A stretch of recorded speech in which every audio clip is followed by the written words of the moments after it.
language, that kind of stuff. The dark dust of ancient cultures mixed together. That's how I felt about my ghost city that I read in books about, and that I felt on the old Austrian-Hungarian streets of the city of Lviv. It's no longer there. The walls are there. The cobblestones are there, but I don't find the soul of my place in my hometown. And with this current war, I think it got lost even more. So I don't even know if I really want to go back to my home city, even though I really want to do it. I don't think that I'll be happy, because I think the war erased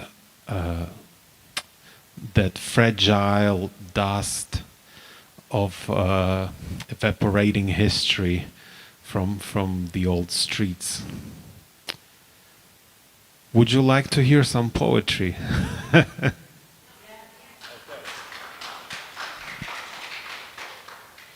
Because I can go on and you'll fall asleep, and we'll see dreams.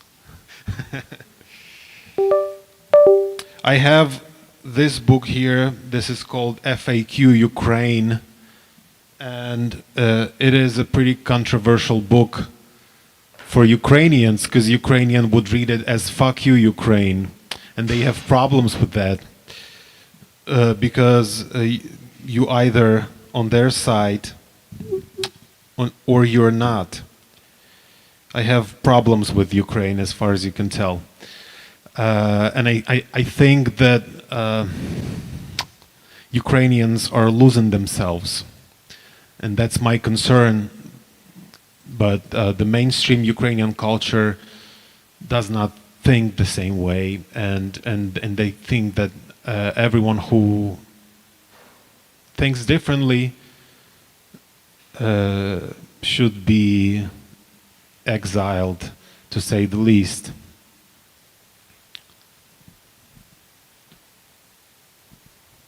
For example, the first chapter of this poetry collection is called FAQ Ukraine, and it has poems like this. Heroes die. We like to repeat it. We like to chant it in stadiums. Heroes don't die. Heroes don't die. But heroes do die. Heroes do die first. No matter how loud we shout, no matter how hard we try to convince ourselves otherwise. But what should we chant? Should we shout, heroes die, heroes die, next time as a warning? Who would we want to warn with this message? Heroes? They are heroes because they ignore our warnings and do what they set out to do, what they think will be best for us. But how do they know? They had better really die. Otherwise, we will not idolize them. Otherwise, when they return with fire and light from their distant hell, we will eventually crucify them or chain them to a high rock so the wild birds can rip out their internal organs. We can do this, right? This is our heroism. Because no one is going to teach us how to live. Yeah, it's pretty dark for a start. Let's soften it.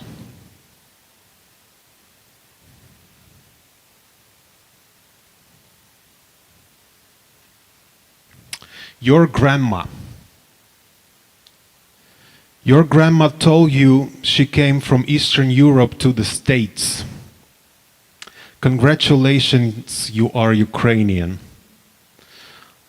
Let's talk about Ukraine for a while. It's a weird country. One of the Ukrainian emigre poets called it not a country but a metaphor. And it is exactly what it is. It is created out of sad songs and thin air, pain and neurotic love, the darkest soil, and 90s radio stations. Basically, we have everything that you guys have here. But Netflix is cheaper. Electric cars are at the police service. Non-GMO, gluten-free hipsters have their own colonies downtown. Not as many shootings in schools, better roads, and McDonald's was closed at least for the first year of the war. But also we have abandoned kings, a small town called New York, and thousands of dead poets killed by the country that we invented as a prison on swamps. Yes, Russia. It was like Australia for Great Britain, where something didn't go the happy way. But we will talk about Russia later.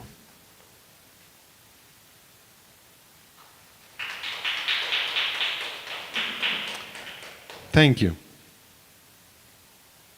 Do you have any questions? Do you want to throw something into me? Yes, Lviv. That's Western Ukraine. There used to be a capital of the Galician kingdom back in the day. Yeah. Say it again. Mentally or physically?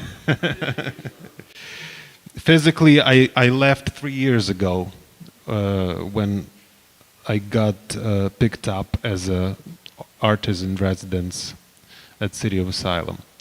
So that's why I left. Otherwise, I don't know if I would leave Ukraine. But maybe I would at some point.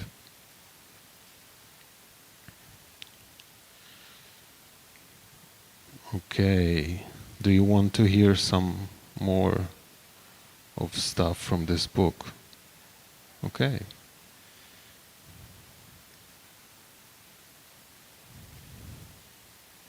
The earth is flat. Attention passengers, we are calling boarding group 1. Everyone else, please clear out the gate. Group 1, rich bitches, group 1. Of course, I'm in the group. Go all the way to the back, smell the toilet, and shut the fuck up. Seat 10,048Z. But it's okay. Could have been worse, to be fair. I'm sitting in a chair in the clouds. How about that? Not the worst case scenario for sure. And this nun sits near me. You don't have to fly, lady. God is everywhere as far as I'm concerned. Where are you flying? We stay a little lower than angels anyway. 5 hours of agony, snot and air conditioning, and we'll be in Las Vegas. Las Vegas, what the hell are you going to do in Las Vegas? They all kept me asking. What is the nun going to do there? That's my response to all. Prayers won't save us. Our faces would melt the same despite the religious differences. There is no place for prayers in the desert. And as far as I know, if you're a nun, you're considered Jesus's bride. Wait, but all of them? I suppose they'll all will meet in heaven. Oh, what a place, that heaven of yours. We fly and fly and fly, and it's endless. Earth is flat. Good night.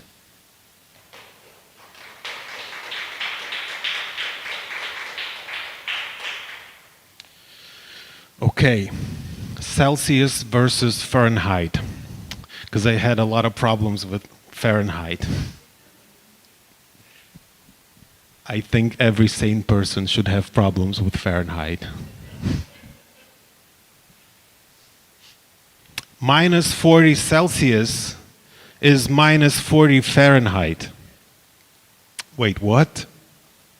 At some point, Fahrenheit people just gave up. If it gets any lower, stop counting. Everything lower is in Canada. Have you ever experienced temperature that low? Minus 40 Celsius is an average temperature in Siberia. My grandpa was there. He told me, when you spit, an icicle falls to the ground. Don't even try to pee, he said. Grandpa, I won't. Jorge said, there are 200 political prisons in Cuba right now. I said, wow, feels like Siberia. At least it's not hot out there, I added. It's hot out there, I added. We both laughed. Man, he spent 3 years in one of those Cuban prisons. He's the sweetest guy on the planet, and he lives next door. Not anymore, but still. He lives forever next door in this book. Psychology says you can't compare. And Einstein says everything is learned by comparison. So who should you believe? Thank you.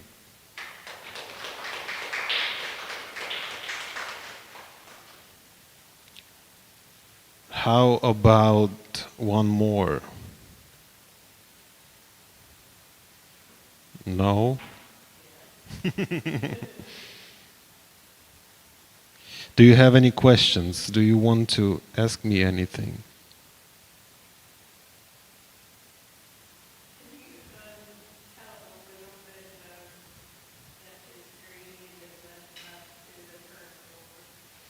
Yeah, the history is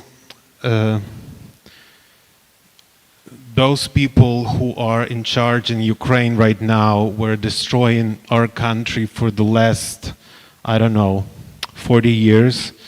And they did exactly the same as the guys before them and the guys before them. So most of Ukrainians forgot who they were. So it was really easy to go in and take the country. And it was a surprise for them that memory lives longer, and people remembered who they were partially and started defending their country. This is why the war continues, but they remembered a part of themselves, and they remembered that they should fight back, but they forgot why. So this is why the war continues, because we fight against something but not for something. We don't understand that if we listen to Russian music, if our kids continue listening to pro-Putin music, which is ahead of all of the charts in Ukraine still right now, today, and we still try to fight back Russia, it's not going to work.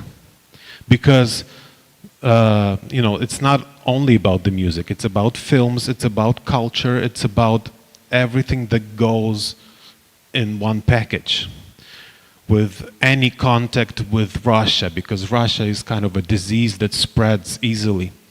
So if you know, dip your finger into it, it's gonna take your arm off in one day, you know.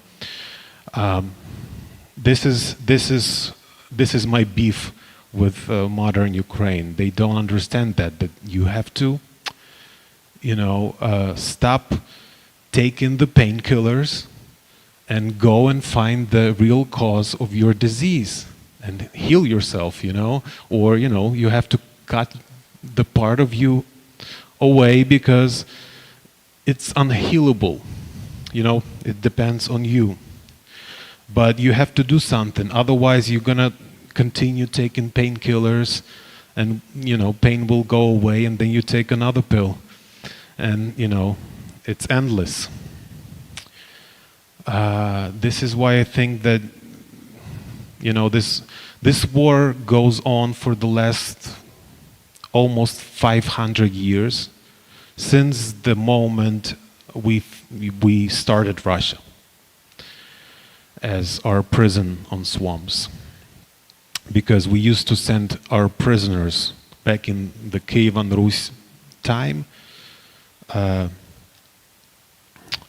There was the place, Moscow was the place where we used to send the prisoners. And then the prison became so big, it fought back.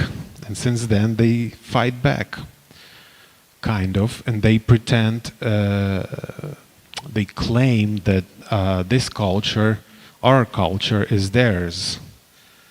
Which is just chronologically not possible. And you know, you can go on Wikipedia. The easiest way to prove Putin wrong in every claim he has on Ukraine. Yeah, but the problem is unsolvable because none of the parties can accept the reality of the problem. And because Ukraine does not have a voice on the political stage in the world anymore. It had a voice back in the day, like hundreds of years ago, when we were the main power in Europe. Then the western part of Ukraine was a kingdom, and it also was one of the main powers in Europe. And because we were the gateway to Europe from the east, so we got attacked all the time, and we just starved ourselves in endless wars protecting Europe. This is how we lost our powers, just fighting all the time. First all the time against Russians, also against Mongolian Empire and Tatars and so on. Yeah, that's the sad truth of my home country. But you know, despite that, throughout the whole history of Ukraine, we were able to create enormous influence on culture of the world, even though it's not that visible. Because, for example, Russian machine of propaganda works perfectly by claiming their own and not only their own, and promoting it. They spend a lot of money to promote the Russian. We don't, and it's only guerrilla radio. That's how it works. For example, I have a book of my translations from Ukrainian poetry starting from 16th century up until now here. The book is called My Cut Open Palm, and it shows how Ukrainian poetry evolved throughout the centuries and how powerful it is.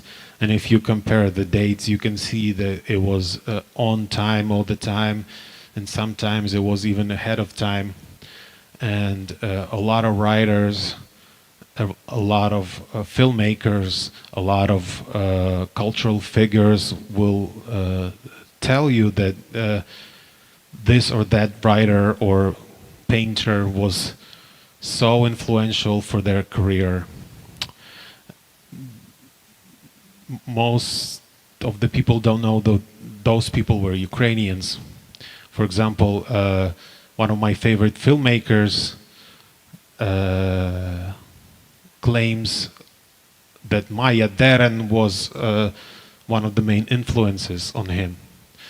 My favorite filmmaker is David Lynch, and Maya Deren is a artist from Kyiv. She escaped Ukraine because Ukrainians hate Jews. So she ended up in New York and became one of the most famous and one of the pioneers of surreal cinema, experimental film, and so on, so on. If you know the Black Square, Russians claim that Kazimir Malevich is a Russian painter, but he's not. He was from Kyiv as well. And so on, so on. It's endless. If you like movies as well, you know the company called Metro Goldwyn Mayer. So the Mayer guy was from Kyiv as well. And it goes. Andy Warhol is Ukrainian, was Ukrainian. His mother was from Carpathian Mountains, and he was born right after they moved to the States. Of course, you know, people leave their hometown not because they want to, but because, you know, it becomes impossible to live there in one way or another.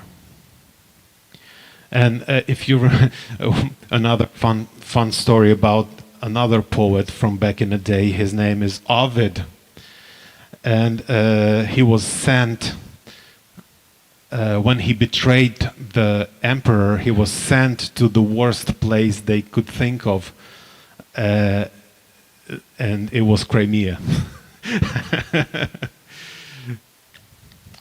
Anyway, thank you for listening. If you have any questions, hit me up.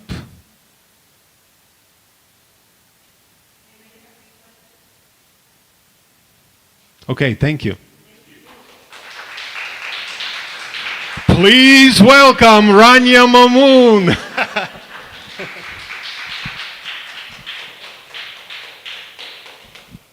Thank you, my friend. Hi. Good evening. This is my first time in West Virginia, so thank you for having us.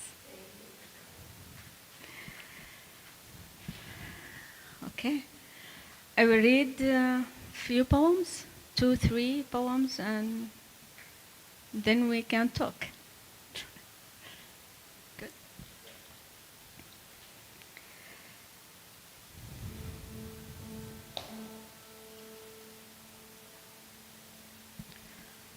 I was flying that night without wings, sitting on a stool. It was a miracle. I am so happy I have superpowers. I flew over our house and saw the lemon tree in the yard. Mom was with me, and my sisters and my friend's mother, a crowd of people. Some are curious, some of them amazed at my ability to fly. My mother is scared the evil eye would come for me. My aunt was raising a cow in a plot in our yard. I saw the brown cow with shiny skin and beautiful eyes. I was really flying. I was real. I was inside the dream in which I saw my mother and talked to her. The cow was real. I flew up high, laughing. My mother looked at me with her happy eyes. And sleep. I, the one dancing with their shadow, holding the edge of the dream and pulling it towards me. I turn around and I can smell my mother's scent and incense. I was in our house, and when the awakening fired one bullet at my dream, I realized that my mother died.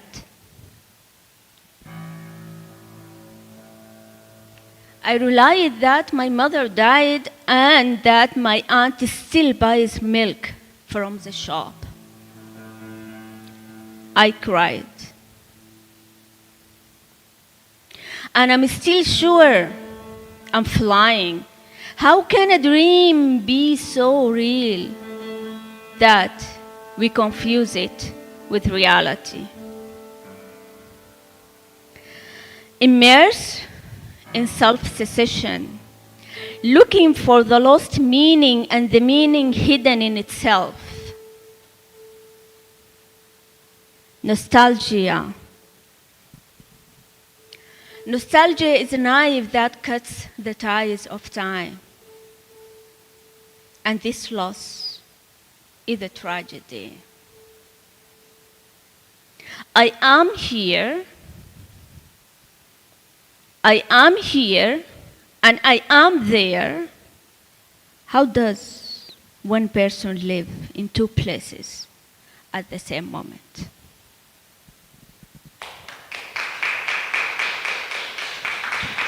Thank you.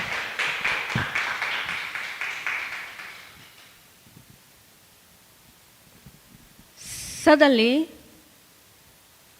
my friend fell silent and went, leaving open before me the gate of doubt. Why? What? Why another? No answer. In my next life, I hope to be an evergreen somewhere remote. My friends, the earth and birds and squirrels, sun, wind, stars. I would stay up with God each night by the moon's glow, and we would sleep between galaxies unobstructed. By day, I would extend my shadow to a passerby to lay down in and ease the strain of being.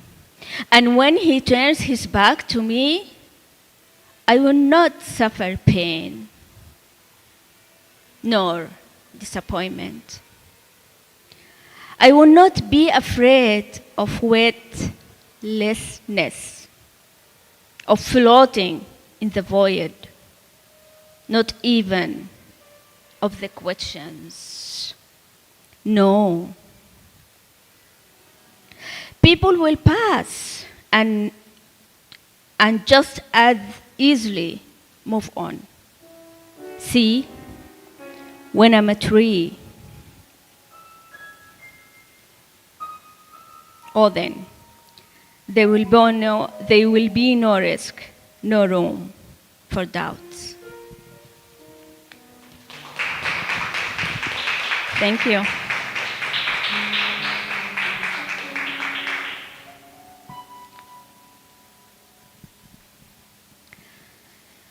Each morning, I open the news like a door onto fire. I search the rubble for a face I know. for a sentence to steady my heart. We are still alive. But no sentence ever finishes. Only names falling from a wall no one passes anymore. I live here, but my heart is still in Sudan, in the courtyard, where my shadow grew longer each summer, where mango juice stained my clothes, and my mother's laughter was the only shelter from the heat.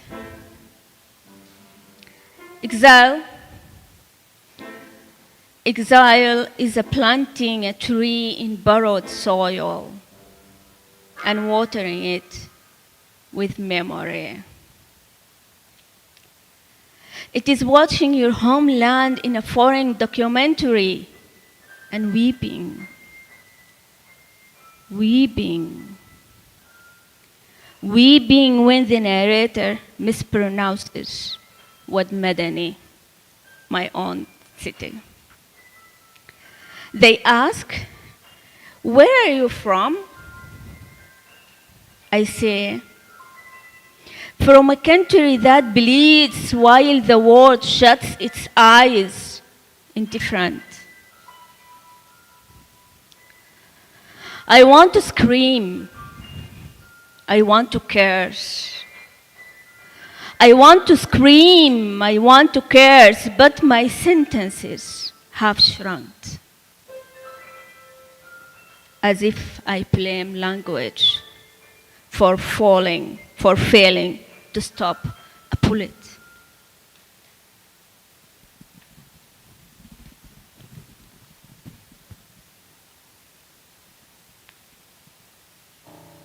Some days, I forget my own face. I look in the mirror and see a woman who resembles my mother, but her features are blurred. Born in more than one tongue, raised in scattered cities belonging to none. I call my daughter just to make sure I still exist. In her voice, my mother's echo. In her defiance, a seed from the land she left before she knew its name. Writing is my last fortress. When words fail in my mouth, I bleed them into paper, trying to recover what is scattered in me, or keep the ones I love alive, or keep the one I love alive, that even if they are now exist as breaking news. Each story I write is a failed return and deeper failure to forget. I only wanted a home. I only wanted a home. I only wanted a home. But the country gave me a poem and took the key. In war, silence is more terrifying than bombs. I wait for news that never comes, for a picture that isn't taken, for a body left in the open. No one left alive to bury it. And through all of this, I come to you, not as an escape, but as the last remaining thing that the war has not learned how to kill. love.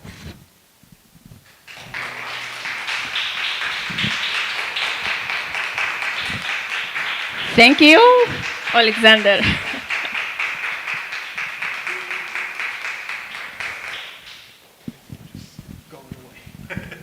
So, anything you want to know? Uh, yeah, yeah. Okay. As you know, Sudan was under a very oppressive and suppressive regime, and that it is the ultimate uh, form of dictatorship anyone could live in, that are the military coup, the military combined with the Muslim Brotherhood. They were running the country for 30 years. Most of my life, I saw only one president, Omar al-Bashir, who was who was last for 30 years as a president, as a head of the.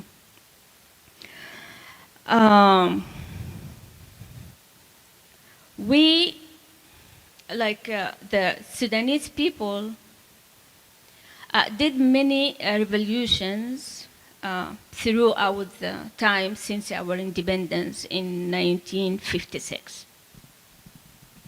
Unfortunately, most of the regime of the governments that came and ruled Sudan, they were military. They came through military coups.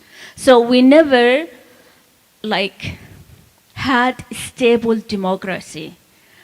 The democracy was all the time cut before it ends.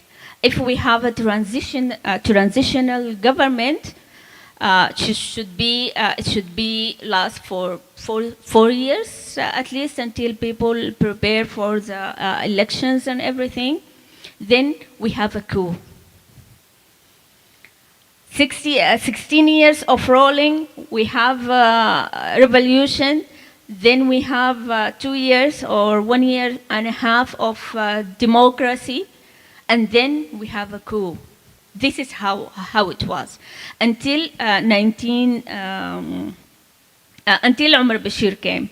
So my friends and I, in our city, Wad Madani, we were working underground, carrying out actions against this government. And the government was, as I said, it was like very oppressive for everyone, especially for women. At that time, I couldn't wear like this. I couldn't make my hair like this without cover. I can't go in public wearing these clothes, although I'm covering myself, but still. If I go, they have this law, they call it public order law, which is, they give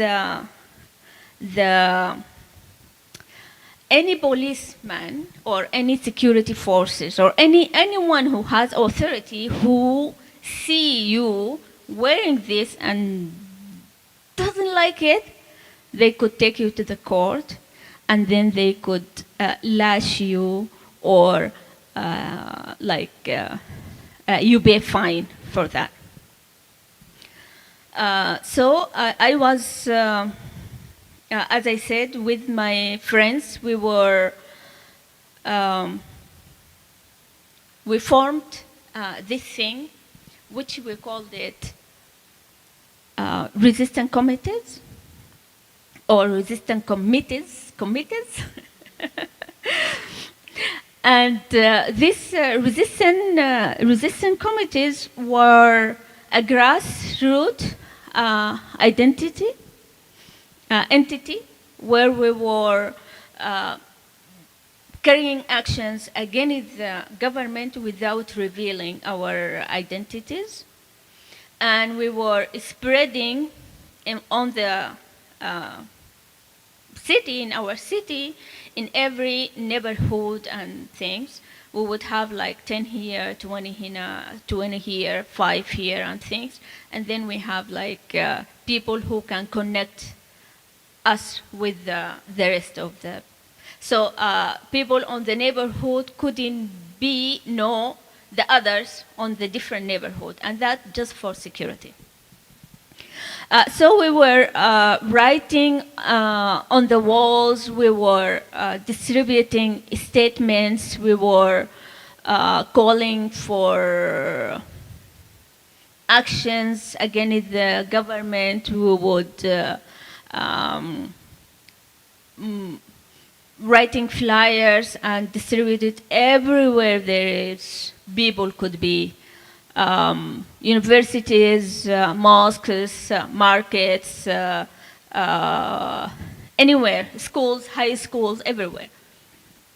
And we were working like this for 6 years, since 2013 until 2019. I forgot that I've been arrested in 2013. So, been arrested and persecuted and beaten and dragged on the floor and threatened and sexually harassed and all of that in 2023. And just because I went into a demonstration, which is the Constitution allows me and allows everyone to go publicly on demonstrations to protest outside. But that didn't, they didn't like that. And yeah. Anyway, so we were, since 2013, we were doing these actions underground, and we were funding ourselves by ourselves. Like we share, how much do you have? I have 5 pounds, because in Sudan we call it jineh. I have 5, this have 50, this have 100, this have whatever. We put it in the table, and then we go to photocopy the statements and whatever that we need, or the Spencer or the sprays that we write on the walls or anything. We were doing that secretly and by ourselves. As I said, no one was funding us, and no one knew who those people. Each person could wake up in the morning and they find like hundreds of those small flyers on their streets, sometimes in their houses, and they don't know who were doing that. So in 2020, in late 2019, 18, sorry, in December, the revolution pressed in Sudan, started in Sudan. And then the group that I'm working with until now, but when I was there in Sudan, we led the revolution in our city. And by that time, then we became public, because we had to lead the masses, we had to lead the protesters. So we came by our own faces, identity, and things. So we were organizing the demonstrations and the protests, where to go, time, and having these masks that we soak it into lemon juice and vinegar and give it to people, because they are so aggressive and violent, and they throw tear gas on people. So when you soak a mask and cover your mouth and nose, it just reduce the effect of this, and it's so painful. Some people died, especially if anyone has problems in the lungs, sorry. So we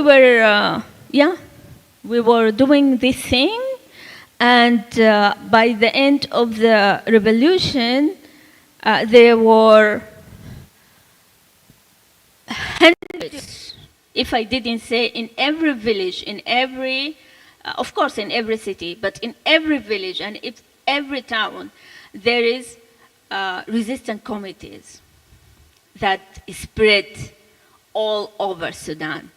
And they played so much big role in the revolution, and after the revolution, and during the coup, because unfortunately after we did the revolution, after Omar al-Bashir fell down, the president, we had a transitional government combined with the armed forces, like rolling the country, while they preparing for the election.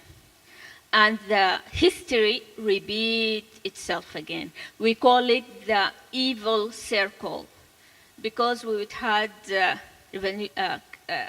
revolution or coup, revolution, then transitional government, coup, revolution, it just happened like that.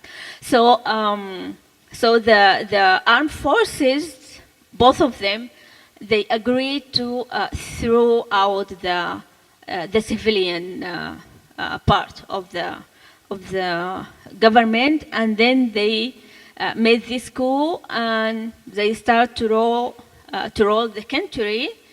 And after like less than a year, they get mad at each other and they started war in Sudan.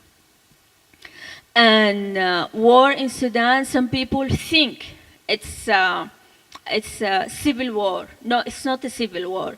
It is a war between two armed forces, between two crazy men who, instead of fighting with hands or chairs or something, they decided to fight with the armies. And millions of Sudanese people displaced, and hundreds of thousands have been killed, and millions have been injured. And people who've been displaced, some of them inside and outside of Sudan, including my own family. My own family was going from a city to a village, to a city to a village, because the war was like broken every time in certain place. And this is what the last poem like about, because sometimes I just there is difference time, and I hear the news when I wake up in the morning that something bad happened there after many hours. So yeah, so one of the things that I'm proud of is working with this group of friends and accomplish something, and just like lay a foundation of grassroots entities that could carry on our dreams in democracy and in justice and in freedom and in everything is good, and no military. That our big dream, that we just want civilian parties, let parties when the parties get mad at each other, at least they don't take weapons. They could do whatever statements and shouting on the TV or whatever, but those This is the sad story about Sudan, unfortunately. Thank you.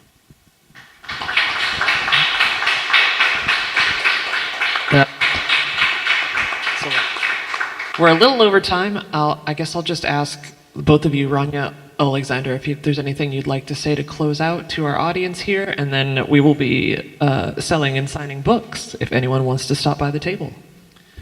Read, read, read, read, read.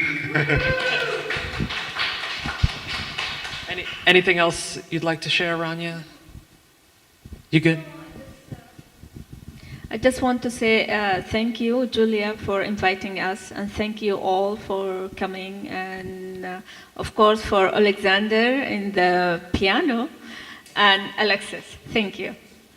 Okay. Okay, well, thanks for having us. Please come chat with us at the table. All right.